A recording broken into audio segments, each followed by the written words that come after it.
This here is the Asus Zenfone 6. It's what some people are calling a budget flagship smartphone, which means its spec sheet is packed with 95% of what the most expensive devices have to offer, with a price that's substantially lower. Naturally, there are a few trade-offs that you have to be made when you're looking at a device like this.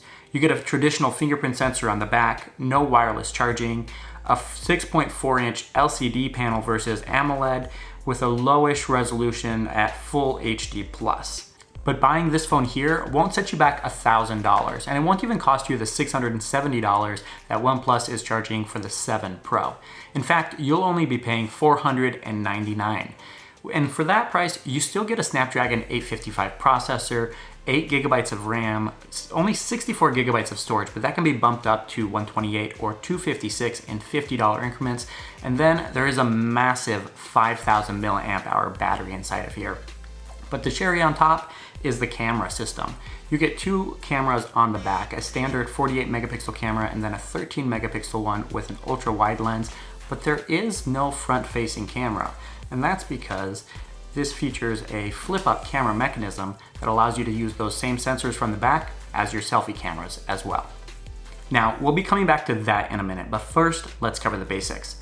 Besides the flip-up camera mechanism, the phone's hardware is a bit bland. You get a standard aluminum frame sandwiched between Gorilla Glass on the front and the back. The only buttons are located on the right edge. The blue accented power button is a nice touch, but the real highlight here is the customizable smart key above the volume rocker, which can be customized for a single, double, or even a long press.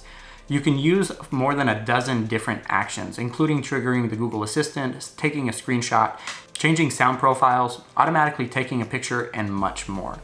But the one thing that you can't do is set it to open a specific app, which is a little bit unfortunate. Over the years, Asus has been playing around with customizing Android, so the software experience hasn't always been the best. But with the Zenfone 6, they've actually done a really good job of cleaning things up and giving you a nearly stock Android experience. The default launcher does have a few Asus unique customizations, which are actually pretty handy. And I do love the ability to use custom icons, which you can download directly from the Play Store, allowing you to give your phone a unique look without having to install a third-party launcher. And then on the home screen to the very far left, they've also included the Google feed, which I really appreciate. On the performance side, there's nothing too surprising here. It's running a Snapdragon 855 processor with 8 gigabytes of RAM, so it's on par with most other flagship devices of 2019. That's to say that gaming and RAM management is pretty much excellent.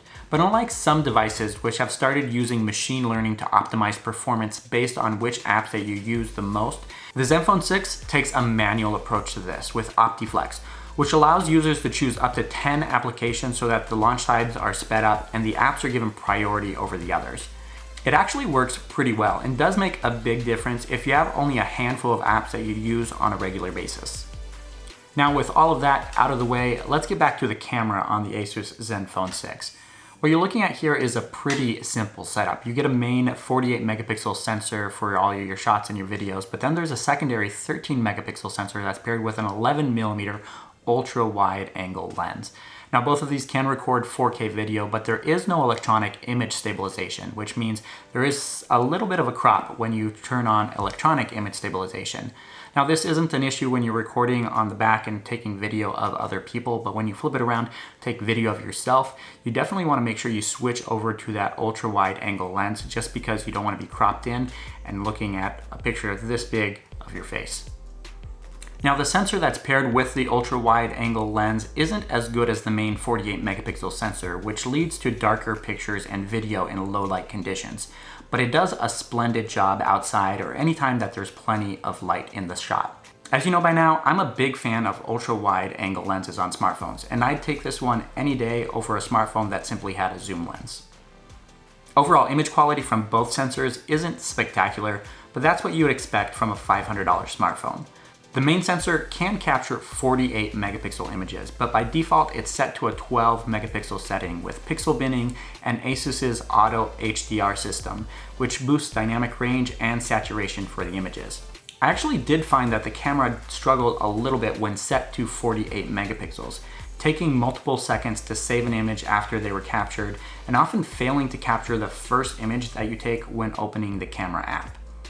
And like most other devices these days, you do get a dedicated nighttime shooting mode, but it's definitely not as good as what you get out of Google's Pixel devices.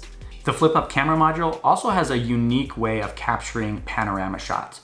Rather than having to move the camera on your own to capture 180-degree images, simply hold the phone out at a 90-degree angle and the flip-up camera will do the rest. Sometimes the stitching can be a little bit off, but it sure beats having to follow the on-screen guide that you get on most other smartphones. I'd say the overall camera experience would be considered subpar when compared to other flagship devices, but the Asus Zenfone 6 has a truly unique capability, allowing it to take some of the best selfies I've ever seen. As we all know, most smartphones use a smaller, inferior sensor for their selfie cameras up front, since there's not much room to fit them on top of the displays. The flip-up camera, though, allows your selfies to be just as good as the other pictures that you would take with the rear camera, with the bonus of having an ultra-wide angle lens as well, which allows you to cram in more friends or an epic background into your shots. Up until now, the Pixel 3 has been my favorite smartphone to take selfies with, simply because it had that ultra-wide angle lens as well. But with the unique flip-up camera of the Asus Zenfone 6, I think this phone here finally takes the crown. As impressed as I am with the camera system inside this phone, my favorite feature is actually the 5000 mAh battery that's packed inside.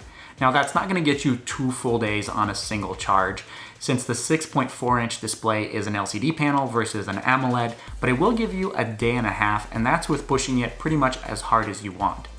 The only times I've actually been able to kill this phone in a single day is with at least 10 hours of screen on time, which, if you think about it, is pretty much ridiculous, since most people have about 16 hours of wake time during the day, which means you'd be able to sit in front of this phone staring at it for hours for about 62% of your daytime. The flip side to having such a large battery, though, is taking a long time for it to charge, even with the 18-watt Quick Charge 4.0 charger that comes with the device. If you do manage to run this battery down to 0, you'll need to leave it on the charger for at least 2.5 hours if you want to get it back up to 100%.